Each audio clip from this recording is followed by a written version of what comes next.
E temos hoje conosco a trabalhadora de Ideal Espírita da cidade de Penha, a Gleci, que irá nos falar sobre o tema, a terapêutica do Evangelho para a nossa evolução. Abençoe. Boa tarde a todos.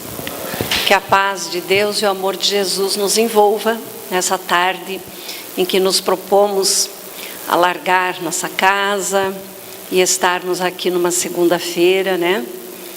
Para ouvirmos alguma coisa sobre o Evangelho de Jesus.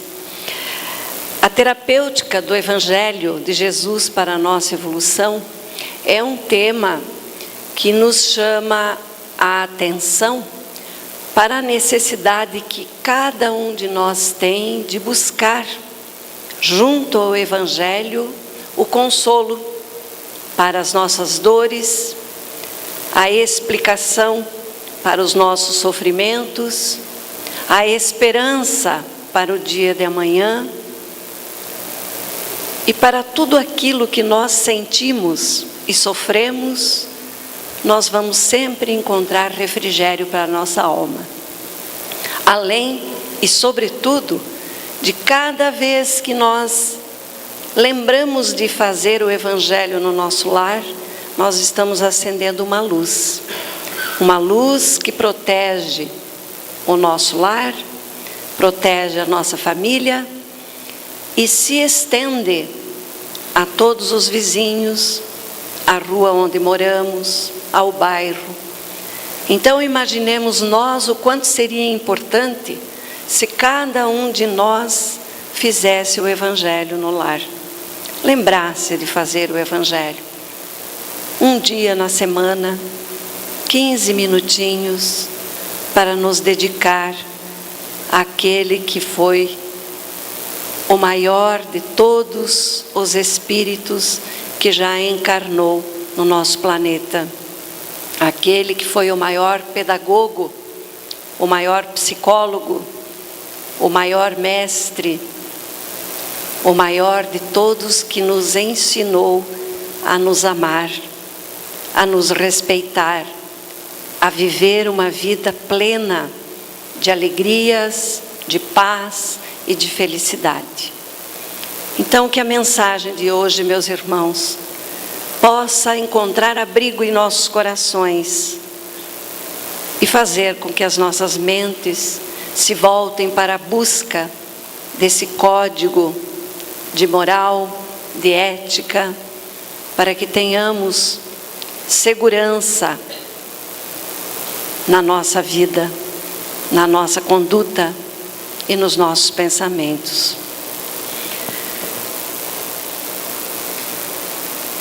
No Evangelho segundo o Espiritismo, no seu início, nós vamos encontrar um cântico de louvor que o Espírito de Verdade traz ao Senhor Allan Kardec, o codificador da doutrina espírita. Então, nesse prefácio, ele coloca uma mensagem nos chamando a atenção que os Espíritos do Senhor que vieram trazer essas mensagens são eles as virtudes dos céus, que se movimentam num grande movimento ao receber a ordem de comando dos Espíritos maiores e espalham-se sobre a face da terra. Que são esses Espíritos semelhantes a estrelas cadentes que vêm iluminar o nosso caminho e vem abrir os olhos àqueles que ainda se encontram cegos das questões espirituais. E então o Espírito de Verdade diz: eu vos digo em verdade, que são chegados os tempos em que todas as coisas deverão ser restabelecidas no seu verdadeiro sentido, para dissipar as trevas, para confundir aqueles orgulhosos e para glorificar aqueles que são justos. Então, as grandes vozes dos céus ressoam como toque de trombeta e os coros de anjos se reúnem. Homens, nós vos convidamos ao divino concerto, que vossas mãos tomem a lira, que vossas vozes se unam e num hino sagrado se estendam e vibrem de um extremo ao outro do universo. Irmãos amados, estamos juntos de vós, amai-vos uns aos outros e dizei do fundo do coração, fazendo a vontade do nosso Pai que está nos céus, Senhor, Senhor, e só assim podereis entrar no reino dos céus. Esta mensagem do Espírito de Verdade ao Senhor Allan Kardec é uma das mensagens mais lindas que eu já vi. Porque toda a humanidade sempre sentiu a presença de espíritos em seu entorno. Desde que o homem é homem, os espíritos já tentam a comunicação. Todos nós já temos ouvido falar das pitonisas, das sibilas, dos oráculos, daquelas sacerdotisas que recebiam as comunicações dos espíritos e as transmitiam, as videntes. Em todas as épocas da humanidade existiram vozes do além que vieram nos trazer revelações. Mas nunca o homem se voltou para o verdadeiro sentido desse intercâmbio.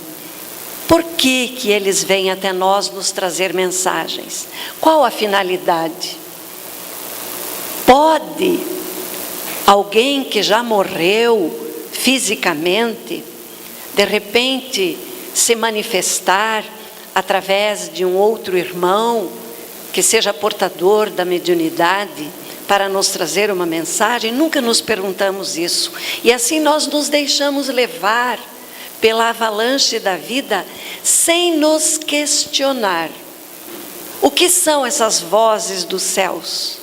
Por que elas vêm até nós? Qual o sentido disso? Então, quando Kardec coloca essa mensagem do Espírito de Verdade como prefácio do Evangelho, já ele nos chama a atenção, despertando em nós a curiosidade de sabermos mais e de querermos realmente compreender por que isso se dá, como isso se dá e qual a razão de Deus, na sua misericórdia infinita, nos agraciar com esse intercâmbio com os nossos irmãos que nos antecederam à pátria espiritual. Meus irmãos, nós temos esta mensagem que nos diz que o Evangelho, ele é o maior código de conduta ética e moral que a humanidade necessita ter. Nos disse certa feita Gandhi, aquele mesmo indiano que nunca foi cristão no sentido do cristianismo, porque nunca adotou o cristianismo como religião, praticava ele o hinduísmo, mas ele disse certa feita que se todos os livros sagrados se perdessem, se todas as escrituras fossem destruídas e que só restasse o Sermão da Montanha, o homem teria ali o maior código de ética e moral para conduzir a sua vida com total segurança. Portanto, para que a gente possa refletir esse código de ética moral que ficou esquecido há tanto tempo, ou que muitas vezes foi incompreensível. Então, num determinado momento acontece algo interessante, que vem as vozes dos céus nos esclarecer sobre todo esse conjunto de ética e moral que nos foi traduzido nos evangelhos. As matérias, meus irmãos, contidas nos evangelhos, elas estão divididas em 5 partes. Ou seja, toda a matéria contida nos 4 evangelhos, elas falam dos atos comuns da vida do Cristo, dos milagres, os ditos milagres por ele praticados, as predições e aquelas palavras que foram tomadas equivocadamente para fundamentar os dogmas de muitas denominações religiosas. E como uma quinta parte, ele fala do código moral, ou seja, o ensinamento moral do Evangelho. As 4 primeiras partes, que falam dos atos comuns, dos milagres, das predições e das palavras que fundamentaram os dogmas, estes são motivos de controvérsia para todas as pessoas. Alguém acredita em milagre, outro não acredita. Alguns dizem que Jesus era de natureza fluídica, outros dizem que não. Alguns acreditam nas predições, outros não acreditam. Alguns acreditam nos dogmas, outros não. Mas na moral do ensinamento de Jesus, esse nenhuma religião contesta. Todas elas seguem a mesma moral, o mesmo conjunto ético que Jesus trouxe. Então, por isso Kardec se restringiu a abordar na sua temática do Evangelho segundo o Espiritismo tão somente a parte moral. Porque não nos cabe ficar questionando aquilo que não vai nos levar a compreender a palavra do Cristo. Então nós precisamos aprender o código moral e ético. Esse vai guiar a nossa vida corretamente. Esse nos vai dar segurança nessa caminhada, nessa jornada aqui na Terra. Esse vai nos dar garantia que estamos certos rumo à angelitude, quando a gente se modifica através desse código de ética e moral.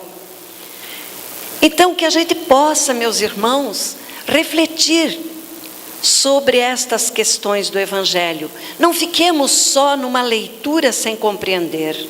Vamos questionar, vamos analisar, vamos compreender qual foi a lição que Jesus deixou e que os seus apóstolos trouxeram através dos evangelhos.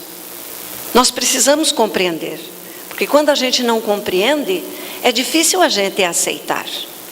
Então a compreensão nos faz aceitar, e a aceitação move em nós a alavanca da vontade, que juntamente com a fé vai nos dar garantia de estarmos trabalhando pela nossa evolução moral. Chico Xavier, ele disse que a importância do Evangelho de Jesus para a nossa evolução espiritual é como o sol. Olha que interessante. Nós sabemos que o sol é que dá vida. Qualquer gotinha de protoplasma exposta à luz do sol gera vida em todas as espécies, seja no reino mineral, vegetal, animal ou hominal. Vai gerar vida sempre à luz do sol. Por isso o homem, por muitas décadas, acreditou no heliocentrismo, que o sol era o centro de tudo, porque realmente ele fecunda, ele dá vida. Então essa analogia que Chico Xavier faz do sol é uma verdade. Nós precisamos do Evangelho como todo ser vivo precisa do sol, para gerar vida em abundância, vida espiritual. O Evangelho nos fortalece nessa vida espiritual, nos dá certeza que somos espíritos imortais. A partir do momento que fomos criados, simples e ignorantes, nunca mais morreremos. E isso desmistifica a morte. Isso nos dá certeza da vida futura. Isso nos garante que nada acaba diante do túmulo, que há um contínuo e que eu tenho a esperança de me reencontrar com os meus entes queridos na pátria espiritual.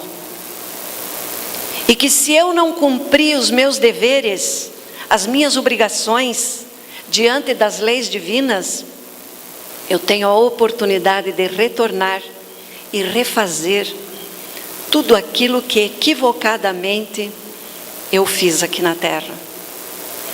Essa é a grande esperança. Por isso o Evangelho é o sol que fecunda em nós.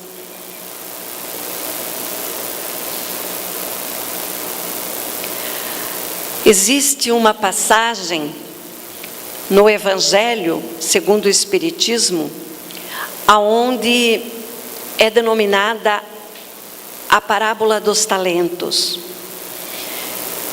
Então nos narra o Evangelho que um homem iria se ausentar por um longo tempo e chamou seus servos e entregou a eles alguns bens.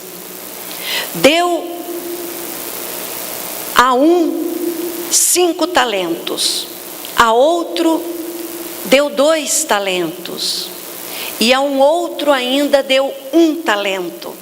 Mas a cada um, nos diz o Evangelho, ele distribuiu os talentos segundo a capacidade de cada servo. Essa é uma palavra-chave.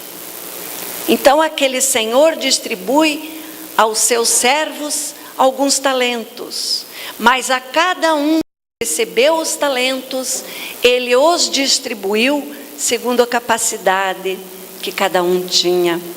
E então este senhor partiu. Aquele que recebera 5 talentos, foi, negociou e ganhou outros 5 talentos, dobrou. Aquele que recebeu 2, também da mesma forma, trabalhou, se esforçou e duplicou os talentos que havia recebido. E então continha em suas mãos 4 talentos. Mas aquele que só tinha ganhado 1 talento, pegou aquele talento e enterrou. Quando o Senhor voltou, e então ele questionou: que fizestes vós dos talentos que vos entreguei?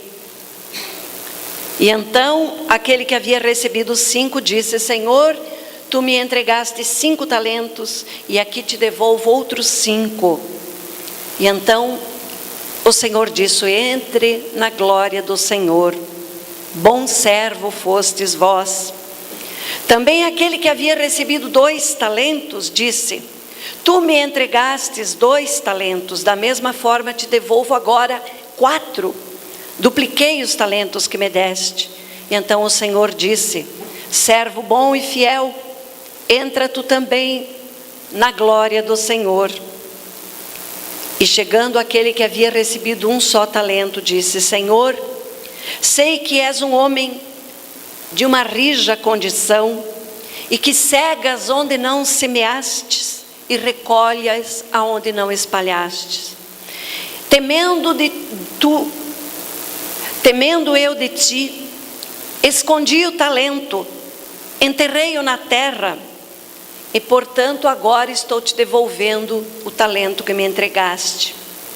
E então aquele senhor disse: servo mau e preguiçoso, devias então pelo menos ter entregue este talento aos banqueiros, que pelo menos teria rendido juros. No entanto, não fizeste nada, foste um servo mau e preguiçoso. Portanto, afasta-te de mim, e serás de agora lançado às trevas, aonde haverá choro e ranger de dentes. E aí, só para a gente descontrair um pouquinho, certa feita, chegamos num centro espírita lá no interior do Paraná, eu sou paranaense, e encontramos trabalhadores da nossa casa, daquela casa que haviam mandado extrair os dentes. Então questionamos, por que extraíram os dentes? Então nos disseram, o Senhor disse que quando partiremos e não tivermos cumprido a missão, haverá choro e ranger de dentes, então extraímos para não ranger os dentes. Brincadeira à parte, meus irmãos, mas às vezes a gente se comporta assim, não é verdade? Levando a palavra pelo fundo e confundindo a mensagem do Senhor.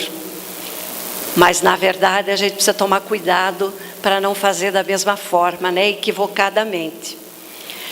Mas meus irmãos, esta passagem é muito simbólica, porque se a gente ler o texto na íntegra, a gente não compreende muito bem o que é que ela quis nos dizer.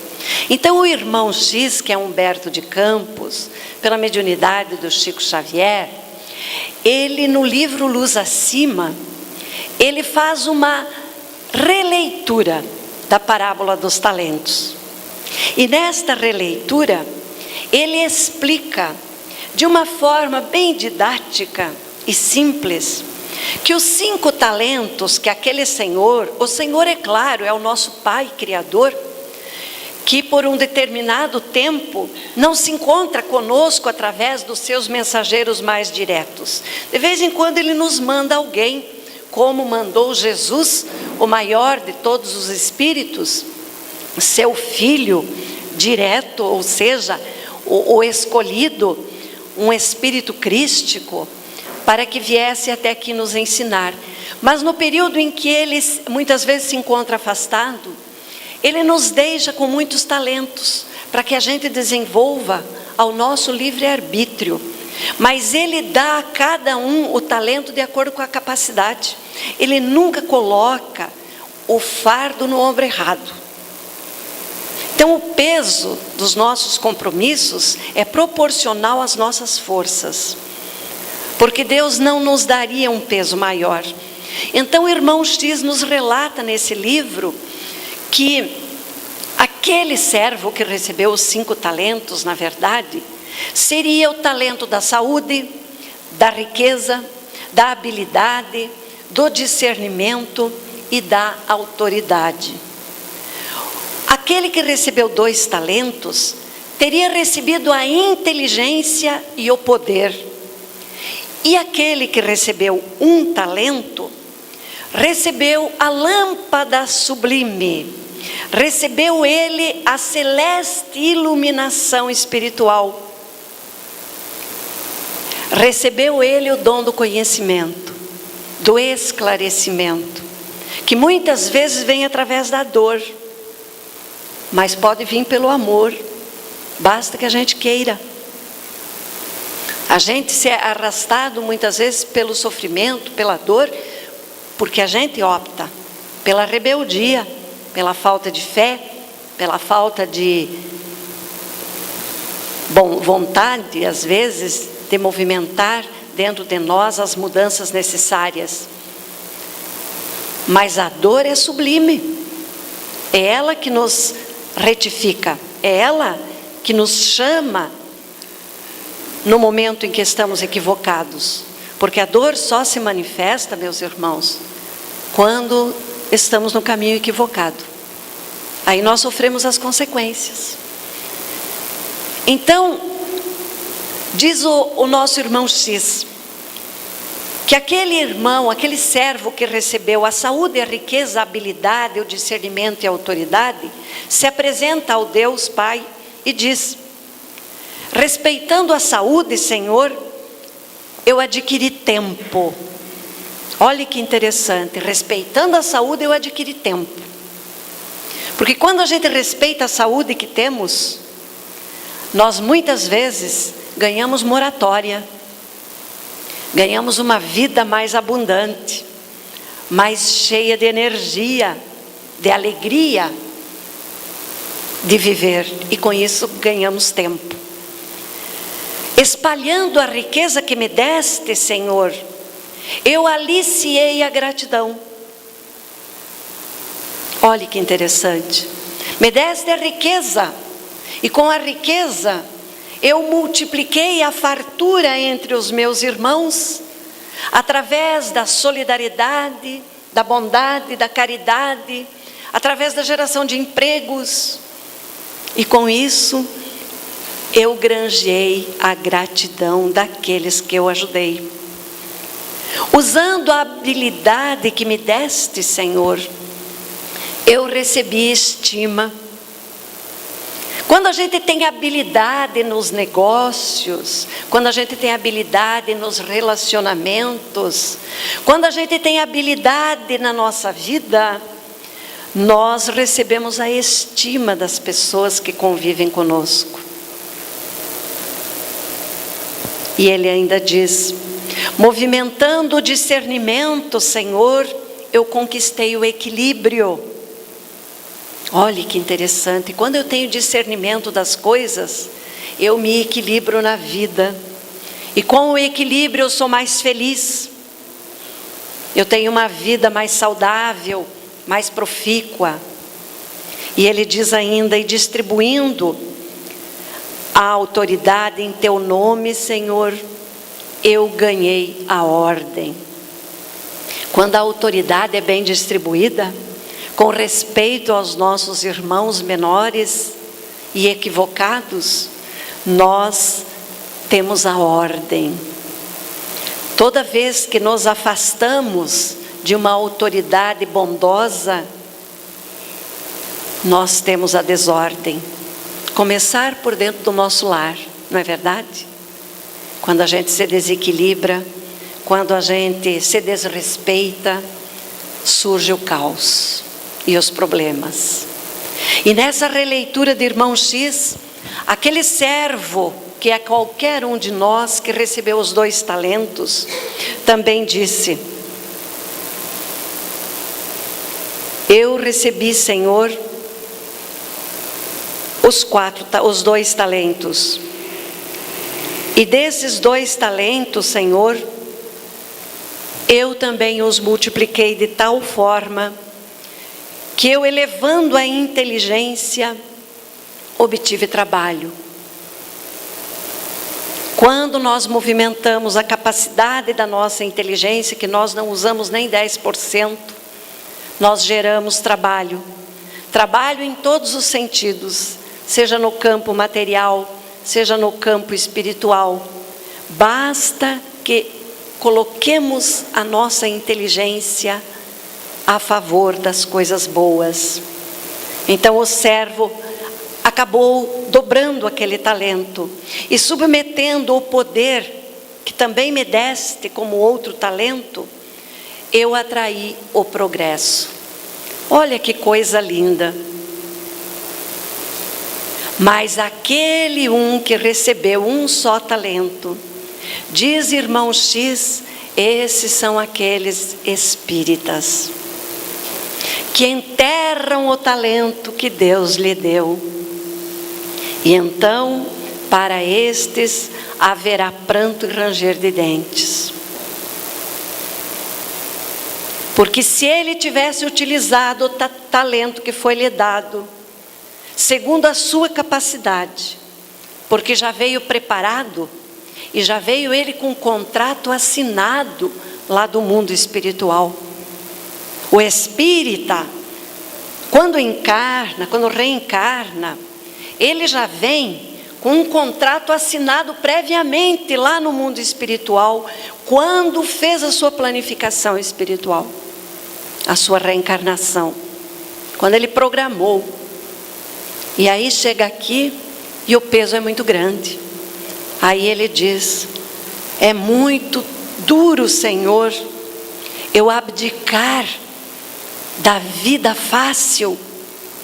É muito duro para mim, Senhor, deixar das delícias da vida material das festas, dos jantares, do poder, da riqueza.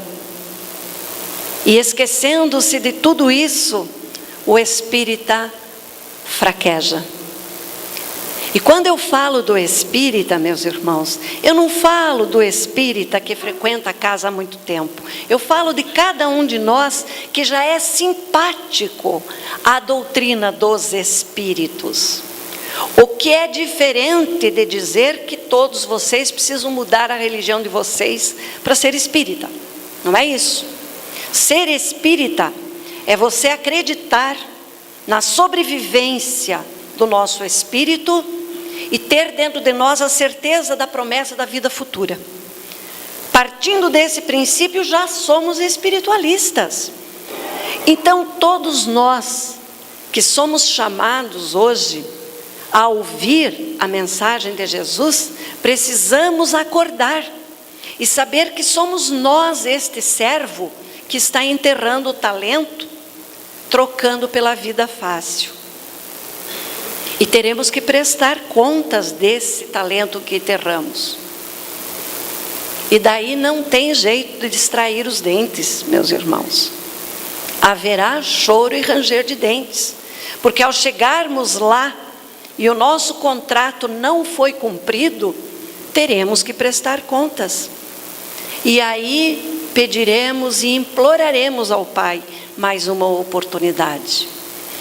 Este é o chamado do irmão X no livro Luz Acima. Então, meus irmãos, Kardec,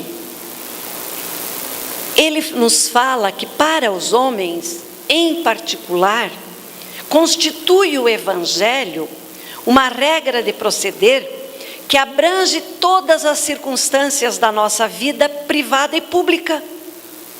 Olha que interessante.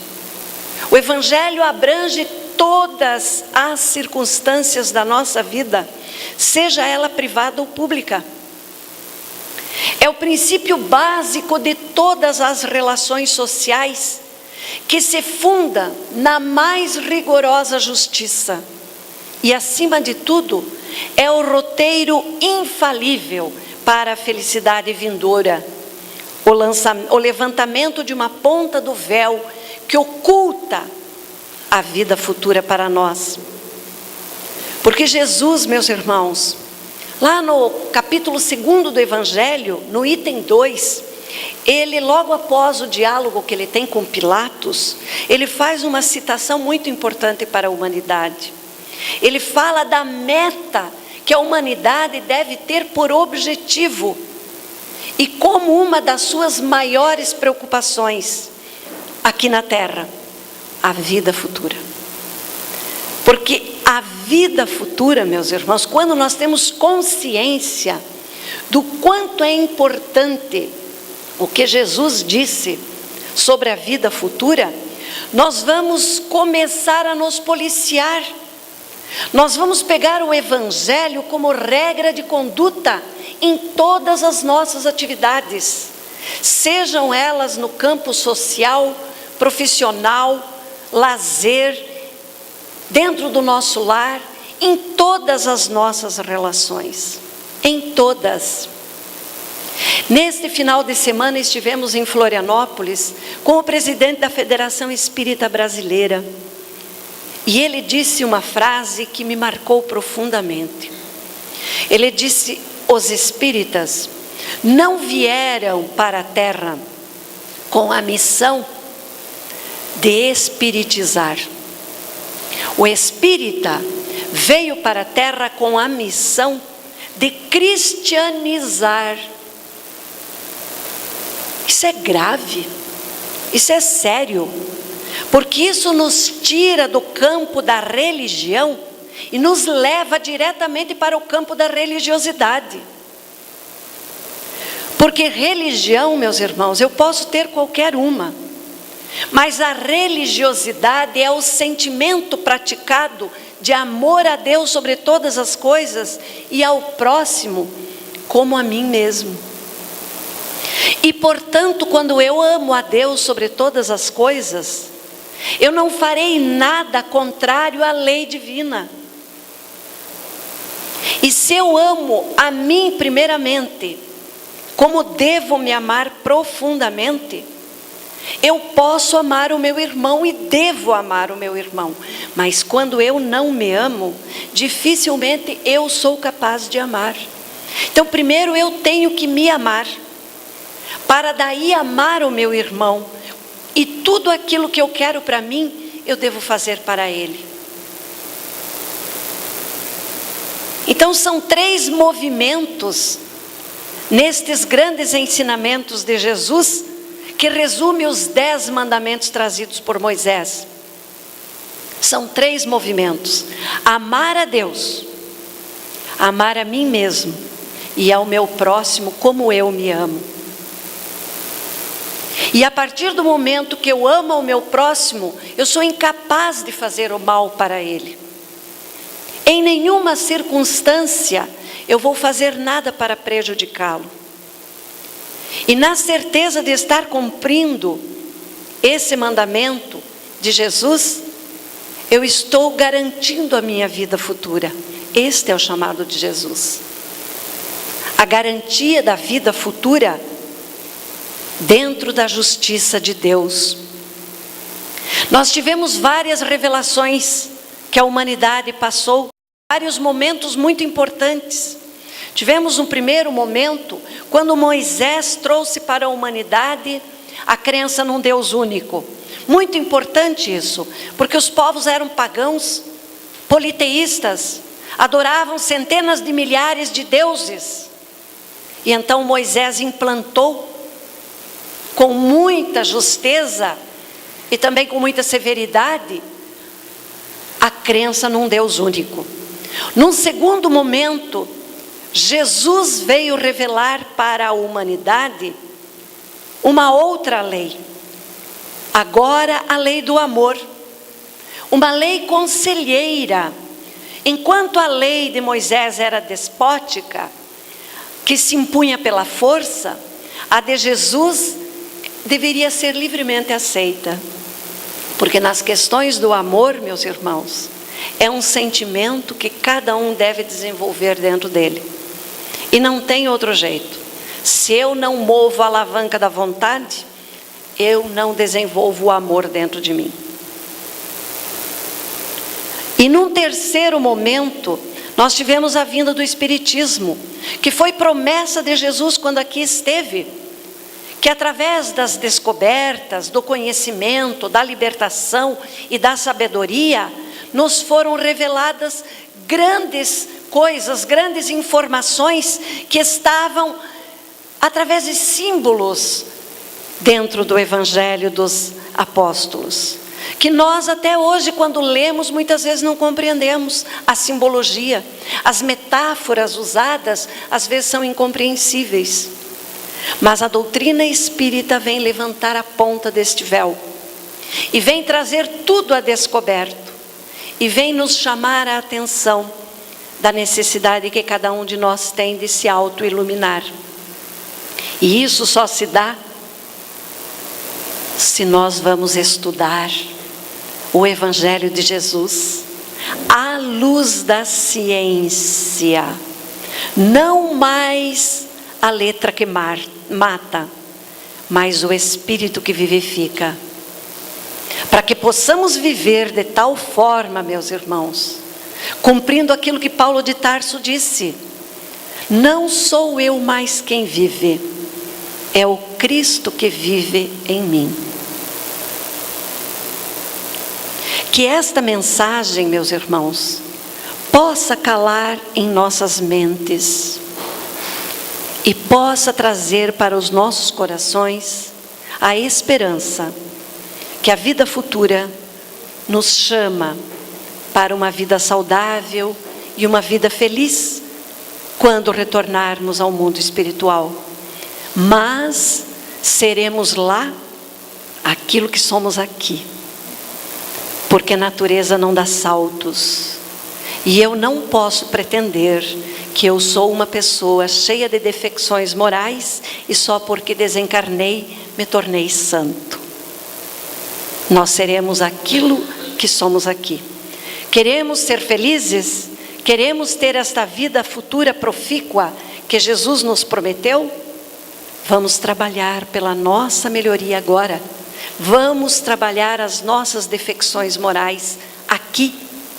Vamos nos amar. Vamos ser benevolentes com todos. Primeiro conosco e depois com os nossos irmãos. Vamos ser indulgentes com os erros dos nossos irmãos ainda equivocados. E vamos perdoar sem limite. Eis a verdadeira caridade, segundo os Espíritos, as vozes dos céus nos trazem. E somente para concluir, eu queria trazer uma mensagem breve. Havia um grande Senhor poderoso, que vivia um conflito dentro dele.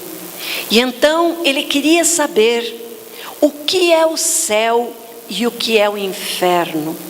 E eu acredito que por mais infantil que possa parecer esse questionamento, ele ainda é um questionamento de muitos de nós. Existe céu, existe inferno, aonde está? O que é o céu e o que é o inferno? Tantos de nós se perguntam ainda hoje e não consegue trazer uma resposta plausível. E então este Senhor descobriu que havia um mestre que tinha todas as respostas, porque ele era um sábio. E então andou por léguas aquele homem em seu cavalo, até chegar diante deste mestre, e disse: mestre, o que é o céu e o que é o inferno? E aquele Senhor poderoso, dados os quilômetros que viajava a cavalo, estava suado, empoeirado. E então o mestre olha para aquele homem e diz: como ousa me fazer esta pergunta, tu que estás suado e sujo? Como podes tu me dirigir a palavra? E então aquele homem poderoso desembainha a sua espada e parte para cima daquele mestre, pronto a lhe cortar o pescoço. E então o mestre baixa a cabeça e diz: este é o começo do inferno. E então aquele homem baixa a espada, baixa a cabeça envergonhado e pensa: para me mostrar o que é o inferno, ele colocou a sua cabeça a prêmio. Este homem é um sábio. E então ele vem junto ao mestre e diz: desculpe-me pelo meu orgulho e pela minha ignorância. Agora eu compreendi a tua mensagem, mestre. Então o mestre diz: este é o começo do céu. Que esta mensagem, meus irmãos, possa estar em nossos corações sempre. Que Jesus nos abençoe cada dia mais. Muito obrigada. Agradecemos a Gleci por essas reflexões que nos trouxe. Obrigada, Gleci. Um bom retorno na cidade de Penha.